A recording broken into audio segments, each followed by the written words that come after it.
आप लोगों ने जानना है कि 9th क्लास की फिज़िक्स का जो यूनिट नंबर 3 है डायनामिक्स, उसके कौन-कौन से इम्पोर्टेंट क्वेश्चंस हैं जो कि बोर्ड के एग्ज़ाम में अक्सर सेट होते हैं। क्वेश्चन पूछने का बोर्ड के एग्ज़ाम में अंदाज़ क्या होता है और आप लोगों ने कितना जवाब लिखना होता है क्वेश्चन का, तो फिर आप लोग इस वीडियो को कंप्लीट देख लीजिएगा। इस वीडियो में हम लोग आप लोगों के साथ शेयर करने वाले हैं कि अगर कोई क्वेश्चन इस चैप्टर में से यानी चैप्टर नंबर 3 में से सेट होता है या लॉन्ग सेट होता है, तो आपने कितना हिस्सा लिखना होता है जवाब में, ताकि आप लोग मैक्सिमम नंबर ले सको। आप लोग फर्स्ट टाइम हो तो हमारे इस चैनल को सब्सक्राइब करके वीडियो को लाइक और शेयर ज़रूर कीजिएगा, ताकि नेक्स्ट वीडियो आपको बर वक्त मिल पाए। सबसे पहले यहाँ से देख लेते हैं जो एग्जाम में अक्सर क्वेश्चन सेट होता है, वो है डायनेमिक्स से क्या मुराद है। तो आप लोग लिखोगे मैकेनिक्स की शाख होती है जिसमें जिस्म की मोशन के साथ इसकी वजूहात का भी मताला किया जाता है। यानी ये स्टूडेंट आप लोग लिखोगे कि मोशन के साथ इसकी वजूहात का भी मताला किया जाता है, इंपॉर्टेंट पॉइंट है, और आप लोग इसकी 2 नंबर की डेफिनेशन कर दोगे। उसके बाद बहुत अहम क्वेश्चन है, फोर्स की तारीफ़ करें। तो फोर्स की तारीफ़ स्टूडेंट आप लोग यहाँ से ये वाली फोर्स की तारीफ़ लिखोगे, और साथ आप लोगों ने इसका आईएस यूनिट भी बताना होता है कि फोर्स का आईएस यूनिट क्या होता है। तो वो न्यूटन होता है, और फोर्स किसी जिस्म को मोशन में लाती है, लाने की कोशिश करती है, रोकती है या रोकने की कोशिश करती है। नेक्स्ट क्वेश्चन ई इंपॉर्टेंट है, वो है अनर्शिया से क्या मुराद है। तो स्टूडेंट अनर्शिया से क्या मुराद है, ये क्वेश्चन एग्जाम में अक्सर सेट होता है। तो आप लोग लिखोगे कि अनर्शिया जो होती है वो किसी जिस्म की खासियत होती है, और वो वाली खासियत होती है जिसकी वजह से वो अपनी रेस्ट की पोजीशन या यूनिफॉर्म मोशन में तब्दीली के खिलाफ मज़ाहमत पेश करती है। तो ये अनर्शिया की आप लोग डेफिनेशन कर दोगे। उसके बाद यहाँ पे स्टूडेंट ये भी आपने देख लेना है, ये इसकी एग्जाम्पल है कि जैसे ही हम लोग जो है कार्क बोर्ड ग्लास के ऊपर से हट जाता है तो सिक्का ग्लास में गिर जाता है। ये आप लोग किसकी वजह से गिरता है, क्यों गिरता है, तो आपने बताना है अनर्शिया की वजह से ऐसा होता है। उसके बाद मोमेंटम की तारीफ़ कीजिए। मोमेंटम की तारीफ़ बहुत अहम है, आप लोग यहाँ से मोमेंटम की तारीफ़ भी याद कर लोगे, और उसके बाद इसका आईएस यूनिट भी आपने देखना है। तो मोमेंटम को आप लोग ऐसे ही डिफ़ाइन करोगे कि मोमेंटम मोशन की मकदार होती है, और किसकी वजह से होती है, मैस और वेलोसिटी की वजह से होती है। ये डेफिनेशन आप लोग लिखोगे, साथ इसका ये हिसाबी फार्मूला भी आप लोग तैयार करोगे कि मोमेंटम बराबर होता है मैस ज़रब वेलोसिटी। और मोमेंटम का आईएस यूनिट भी आप लोगों ने याद करना है, वो है किलोग्राम मीटर फी सेकंड। ये 3 पॉइंट आप लोग इस टॉपिक में से यानी मोमेंटम वाले में से अच्छे तरीके से अपने माइंड में बैठाओगे। बहुत अहम कॉन्सेप्ट है मोमेंटम का। उसके बाद न्यूटन का मोशन का पहला कानून। तो पहला कानून आप लोगों ने डिफाइन करना है, साथ एक एग्जाम्पल देनी है। तो न्यूटन का मोशन का पहला कानून आप लोग ये याद कर लोगे कि हर जिस्म रेस्ट की हालत या ख़त मुस्तकीम में यूनिफॉर्म मोशन को जारी रखता है, बशर्ता कि इस पर नेट फोर्स अमल ना करे। आप लोग ये न्यूटन का फर्स्ट कानून लिखोगे। उसके बाद यहाँ पे आप लोग देखोगे कि 3-4 मसालें हैं, किसी एक मसाल की आप लोग वजाहत दे दोगे। यानी मेज़ के ऊपर रखी हुई किताब इसी तरह पड़ी रहती है, और क्यों पड़ी रहती है, क्योंकि इस पर अमल करने वाली नेट फोर्सेज 0 हैं। तो यहाँ से आप लोग 3-4 मसालें हैं, कोई एक मसाल आप लोग साथ लिख के वजाहत करोगे 4 नंबर के लिए, अगर ये क्वेश्चन एग्जाम में पूछा जाता है। बहुत अहम क्वेश्चन है। न्यूटन का सेकंड कानून क्या है, हिसाबी मसावात अखज़ करें। तो आप लोग न्यूटन के सेकंड कानून को जब डिफ़ाइन करोगे, तो आप लोगों ने ये लिखना है कि जब एक फ़ोर्स किसी जिस्म पर अमल करती है, तो उस फोर्स की सिमत में स्टूडेंट नोट करें क्या पैदा होता है, एक्सेलरेशन पैदा होता है। अब आगे एक्सेलरेशन की मकदार कह रहा है कि फोर्स के डायरेक्टली प्रोपोर्शनल और मैस के इन्वर्सली प्रोपोर्शनल होती है। ये डेफिनेशन लिखोगे। उसके बाद इन दोनों बातों की हिसाबी मसावात आप लोग लिख दोगे कि एक्सेलरेशन ए जो होता है वो डायरेक्टली प्रोपोर्शनल होगा फोर्स के, और एक्सेलरेशन ए जो होता है वो इन्वर्सली प्रोपोर्शनल होगा मैस के। और जो इन्वर्सली प्रोपोर्शनल का रिलेशन होता है स्टूडेंट, वो नोट करें, वो बटे में लिखा जाता है। उसके बाद आप लोग इन दोनों जो रिलेशंस हैं जो कि एक्सेलरेशन के हैं, इनको आप लोग यकजा करके लिखोगे, तो एक्सेलरेशन प्रोपोर्शनलिटी एफ अपॉन ए होगा।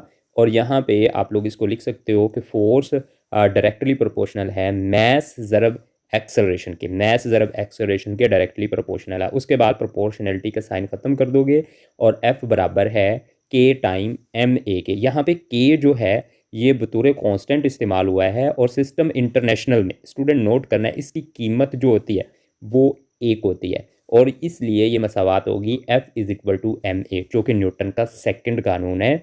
और यहाँ पे न्यूटन का जो IS यूनिट होता है फोर्स का वो भी आपने याद रखना है, वो होता है न्यूटन और N से जार किया जाता है। एक न्यूटन से क्या मुराद है, बहुत अहम क्वेश्चन है। आप लोग लिखोगे कि एक न्यूटन वो फोर्स होती है जो 1 kg मैस वाले जिस्म में 1 मीटर फी सेकंड का एक्सेलरेशन पैदा करती है। तो ये क्वेश्चन भी इंपॉर्टेंट है, आप लोग इसको अच्छे तरीके से कीजिएगा। उसके बाद ये न्यूमेरिकल आप लोग मिसाल जो है इसको अच्छे तरीके से कर लोगे, 5 नंबर की पूछी जा सकती है एग्जाम में। अब स्टूडेंट यहाँ पे जो नेक्स्ट टॉपिक है वो यहाँ पे आप लोग नोट कर लें, जो कि इम्पोर्टेंट है, मैस और वज़न में फ़र्क। अब ये मैस और वज़न में जो फ़र्क लिखना है ये अक्सर स्टूडेंट 2 नंबर का भी क्वेश्चन पेपर में आता है और 4 नंबर का भी ये पेपर में सेट हो जाता है। तो आप लोगों ने मैस का के बारे में जब लिखना है तो लिखना है कि मादे की मकदार होती है मैस, और यहाँ पे देखें ये आप लोग लिखोगे जिसे मैस कहते हैं। उसके बाद स्टूडेंट किसी जिस्म में मादे की मकदार मैस, ये स्केलर होती है, नोट करें मैस स्केलर होती है, और जब जिस्म एक जगह से दूसरी जगह जाता है तो तब्दील नहीं होता, ठीक है, मैस तब्दील नहीं होता। और इसको मापने के लिए जो तराजू होती है वो होती है मैस को मापने के लिए बीम बैलेंस। अब इसके बरक्स ये ही 3 फ़र्क आप लोगों ने याद रखने हैं। वज़न क्या होता है, वज़न एक ग्रेविटेशनल फोर्स होती है जिससे किसी जिस्म को ज़मीन के मरकज़ की तरफ खींचा जाता है। तो ये आप लोग लिखोगे। अब इसकी कीमत जो होती है वो क्या होती है, वज़न की यानी बुलंदी के साथ तब्दील होती है। स्टूडेंट नोट करें यहाँ पे बुलंदी के साथ जो वज़न होता है उसकी कीमत क्या होती है, तब्दील होती है। उसके बाद ये जो वज़न होता है एक वेक्टर मकदार है, नोट करें वेक्टर मकदार है। उसके बाद जो वज़न को मापा जाता है वो स्प्रिंग बैलेंस से मापा जाता है और मैस को बीम बैलेंस से मापा जाता है। और जो यहाँ पे मैस होता है उसका यूनिट केजी है और जो वज़न होता है उसका यूनिट न्यूटन है। तो स्टूडेंट इस तरह के कोई से 5 आप लोग मैस और वज़न में फ़र्क जो है ना आसानी से देख लोगे कि किसी जिस्म में मादे की मकदार मैस होता है और वज़न वो फोर्स होती है जिससे ज़मीन किसी जिस्म को अपनी जानब खींचती है। उसके बाद मैस जो होता है वो बुलंदी के साथ तब्दील नहीं होता, वज़न बुलंदी के साथ तब्दील होता है। मैस का IS यूनिट जो होता है वो केजी होता है, वज़न का IS यूनिट न्यूटन होता है। मैस एक स्केलर मकदार है, वज़न एक वेक्टर मकदार है। मैस को मापने के लिए बीम बैलेंस इस्तेमाल होती है, वज़न को मापने के लिए यहाँ पे स्प्रिंग बैलेंस होती है। तो इस तरह के आप लोग 5 फ़र्क याद रख लोगे। उसके बाद है न्यूटन का तीसरा कानून। एक मिसाल के साथ इसकी आपने वजाहत अच्छे तरीके से अपने माइंड में बैठा लेनी है कि हर एक्शन का एक रिएक्शन होता है जो मकदार में मसावी लेकिन सिमत में मुखालिफ होता है। उसके बाद स्टूडेंट आप लोग यहाँ पे एग्जाम्पल देख लोगे, आप लोग यहाँ पे देखोगे कई एग्जाम्पल आपको मिलने वाली हैं, लेकिन आप लोग यहाँ से किसी एक एग्जाम्पल को अच्छे से अपने माइंड में बैठा के लिखिएगा और उससे इसके न्यूटन के तीसरे कानून की वजाहत कर दीजिएगा। आपको एग्जाम में 4 में से 4 नंबर मिल जाएंगे। डोरी में टेंशन और एक्सेलरेशन वाला जो टॉपिक है इसमें ये आर्टिकल बहुत अहम है। ये आर्टिकल स्टूडेंट मैं बोल रहा हूँ बहुत अहम है कि डोरी से मुंसलिक अजसाम जो होंगे उनमें एक्सेलरेशन और टेंशन मालूम करें जब दोनों अजसाम अबुदन हरकत कर रहे हों। तो इस तरह का आर्टिकल अगर एग्ज़ाम में पूछा जाए तो यहाँ पे जो ये वाली डायग्राम होगी इसको बनाने का, इसको स्टूडेंट बनाने का 1 नंबर होता है। तो आप लोग ये डायग्राम ज़रूर बनाओगे। उसके बाद आप लोग ये मसावात लिखोगे, यानी ये वाली मसावात आपने लिखनी है और ये वाली मसावात लिखनी है। तो आप लोगों को 2 नंबर 4 में से अवार्ड हो जाएंगे। उसके बाद आप लोग यहाँ पे ये फार्मूला लिखते हो एक्सेलरेशन का और यहाँ पे ये डोरी में टेंशन मालूम करने का लिखते हो। तो आप लोग 4 में से 4 नंबर ले लोगे और इस क्वेश्चन को आपने अच्छे तरीके से तैयार कर लेना है, एग्जाम में अक्सर पूछा जा सकता है। अब यहाँ से ये न्यूमेरिकल भी पेपर में सेट होता है तो बहुत अहम है, आप लोग इस न्यूमेरिकल का हल भी जान लीजिएगा। और यहाँ पे ये आर्टिकल बहुत अहम है कि डोरी में एक्सेलरेशन और टेंशन मालूम करें जब एक जिस्म अमुदन और दूसरा जिस्म जो है वो उफ़क़ी सतह पर रखा हो। तो यहाँ पे देखें ये जिस्म अमुदन हरकत कर रहा है और ये वाला जिस्म जो है वो उफ़क़ी सतह पर रखा हुआ है और ये वाला अमुदन हरकत कर रहा है। तो डोरी में टेंशन और एक्सेलरेशन मालूम करें। इसकी डायग्राम बनाने का 1 नंबर होता है। डायग्राम आप लोग सिंपल सी बनाओगे, जैसे मैं बना रहा हूँ बिल्कुल ऐसे ही आप लोग बना दीजिएगा इसकी डायग्राम पेपर में। तो यहाँ पे ये उफ़क़ी सतह पे रखा हुआ जिस्म है, उसके बाद यहाँ पे ये पुली है और यहाँ से ये अमुदन हरकत करने वाला जिस्म है। बाकी आप लोग लिख दोगे इसका मैस M1 है और इसका मैस जो है वो M2 है। उसके बाद यहाँ पे ऊपर की तरफ रिएक्शन और ये सारी चीज़ें आप लोग लिख दोगे। ये डायग्राम बनाने का 1 नंबर होता है। उसके बाद आप लोग जिस्म ए पर अमल करने वाली फोर्सेज लिखोगे और जिस्म ए पर अमल करने वाली फ़ोर्स जो होगी वो ये वाली होगी और जिस्म बी पर अमल करने वाली फोर्सेज यहाँ पे 3 होगी और जो वज़न और रिएक्शन है ये एक दूसरे के असर को ज़ाया कर देते हैं और सिर्फ यहाँ पे बचती है डोरी में जो टेंशन है वो बचती है। और यहाँ पे ये जिस्म बी पर अमल करने वाली नेट फोर्स है, ये भी आप लोग लिख दोगे। उसके बाद एक्सेलरेशन मालूम करने का और टेंशन मालूम करने का फार्मूला आप लोग लिख दोगे, तो आप लोग 4 में से 4 नंबर ईजिली हासिल कर लोगे। अब स्टूडेंट ये आर्टिकल से मतलब का जो न्यूमेरिकल है ये भी आपने करना है, इंपॉर्टेंट है, एग्जाम में पूछा जा सकता है। फोर्स और मोमेंटम में ताल्लुक़ की मसावात अखज़ करें। फोर्स और मोमेंटम में ताल्लुक़ की मसावात अखज़ करें, ये 4 नंबर का भी क्वेश्चन पेपर में सेट होता है, 2 नंबर का भी होता है। तो यहाँ पे ये जिस्म का इब्तदाई मोमेंटम और फाइनल मोमेंटम बताया गया है। उसके बाद ये मोमेंटम में तब्दीली है और नेक्स्ट जो है मोमेंटम में तब्दीली की शरह जो है, ये मोमेंटम में तब्दीली की शरह बी स्टूडेंट आप लोग लिखोगे। उसके बाद आप लोग यहाँ से इस आर्टिकल को अखज़ करके यहाँ पे फोर्स आ जाएगी। और ये 2 नंबर का अगर पेपर में क्वेश्चन पूछा जाए कि फोर्स और मोमेंटम में ताल्लुक़ की मसावात लिखें या इससे क्या मुराद है, तो आप लोग ये लिखोगे कि किसी जिस्म के मोमेंटम में तब्दीली की शरह उस फोर्स के बराबर होती है जो किसी जिस्म पर अमल करती है। नेज़ मोमेंटम की ये तब्दीली फोर्स की सिमत में होती है। उसके बाद आप लोग इसका IS यूनिट भी याद रखोगे, न्यूटन सेकंड या किलोग्राम मीटर फी सेकंड होता है। अब स्टूडेंट ये जो 3 पॉइंट यहाँ पे 6 है, इसको आप लोग अच्छे तरीके से कीजिएगा, ये भी अक्सर पेपर में पूछे जाने वाला न्यूमेरिकल्स है। और मोमेंटम के कंजर्वेशन का कानून बयान कीजिए और एक मिसाल से वजाहत कीजिए।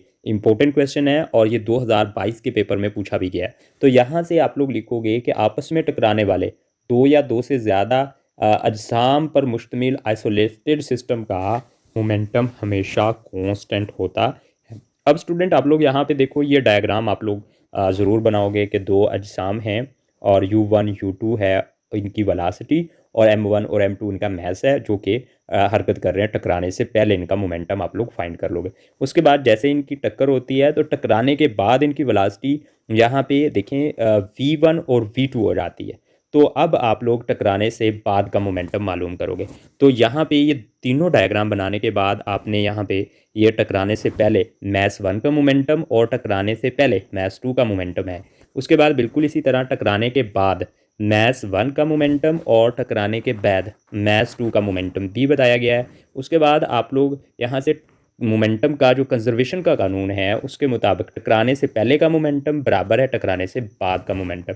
और आप लोग फिर आगे ये मोमेंटम के कंजर्वेशन का जो कानून है इसको यहाँ पे भी आप लोग लिख सकते हो कि टकराने से पहले और टकराने के बाद का मोमेंटम एक आइसोलेटेड सिस्टम में हमेशा यकसां होता है, जिसको मोमेंटम का कंजर्वेशन का कानून कहते हैं। उसके बाद स्टूडेंट यहाँ पे कुछ मिसाल दी गई हैं, तो आप लोग जो है किसी एक एग्जाम्पल के साथ इसको बयान कर दोगे तो एग्ज़ाम में आप लोग मैक्सिमम नंबर ले सकते हो इस क्वेश्चन को अटैम्प्ट करके, यानी 4 में से 4 नंबर।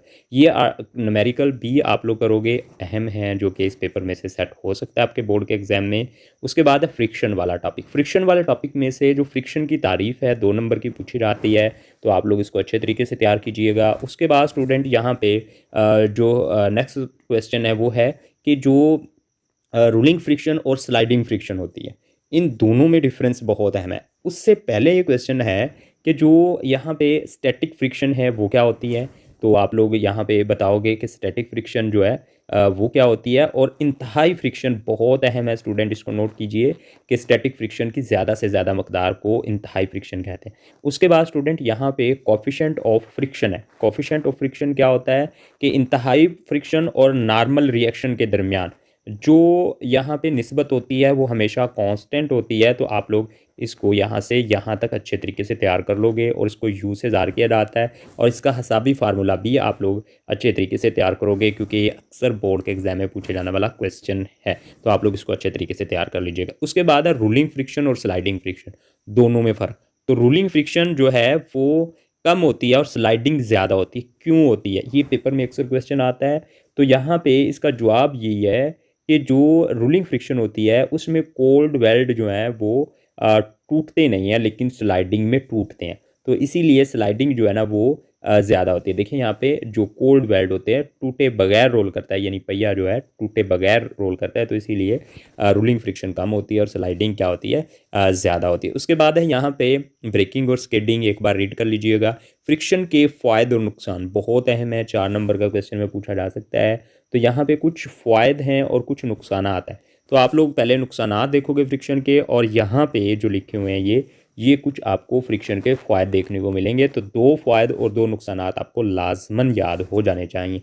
उसके बाद फ्रिक्शन को कम करने के तरीके लिखे। 4 नंबर का क्वेश्चन पूछा जा सकता है। तो सिंपल सा क्वेश्चन है जी, ये पॉइंट भी 4 ही हैं, आप लोग इसको अच्छे तरीके से तैयार कीजिएगा कि फ्रिक्शन को किस तरह से कम किया जा सकता है। उसके बाद है circular motion.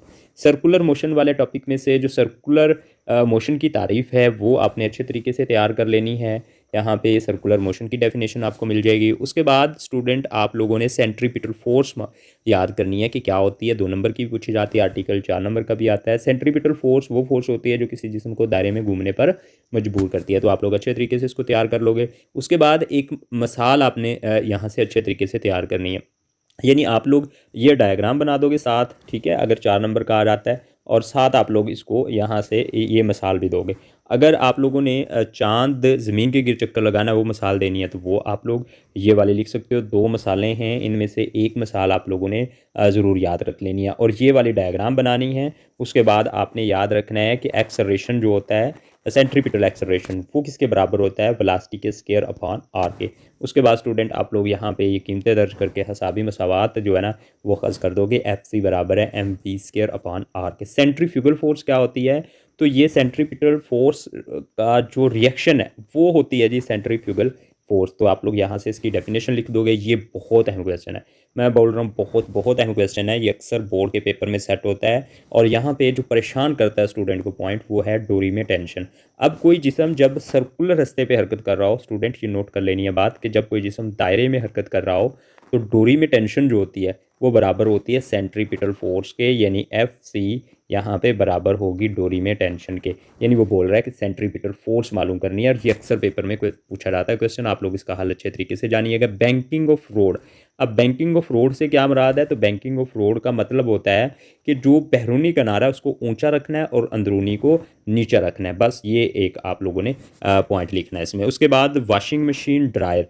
Washing machine dryer जो होती है वो सेंट्रीपिटल फोर्स की बदौलत, यानी जैसे ही कपड़ों को ये घुमाती है, तो यहाँ पे पॉइंट लिखना है कि गीले कपड़ों में से सेंट्रीफ्यूगल फोर्स की वजह से क्या हो जाते हैं कि पानी के ज़र्रात टोकरी से बाहर निकल आते हैं। तो ये आपने पॉइंट ज़रूर लिखना। उसके बाद क्रीम सेपरेटर। क्रीम सेपरेटर में क्या होता है कि जैसे ही दूध को डाल के क्रीम सेपरेटर्स में घुमाया जाता है तो जो भारी ज़र्रात होते हैं, भारी ज़र्रात दूध के, वो क्या होते हैं एक्सेस के गिर्द आ जाते हैं, ठीक है, और जो हल्के ज़र्रात होते हैं वो क्या हो जाते हैं, दूर हो जाते हैं। और इस तरह से दूध से जो भारी और हल्के ज़र्रात हैं उनको अलहदा किया जाता है। अब स्टूडेंट हम लोग बात कर लेते हैं जो इम्पोर्टेंट न्यूमेरिकल हैं इस टॉपिक के, जो कि आपने अच्छे तरीके से तैयार करने हैं ताकि बोर्ड के एग्ज़ाम में अगर न्यूमेरिकल यहाँ से सेट हो जाता है तो आप लोग उसको करके 5 में से 5 नंबर ले सको।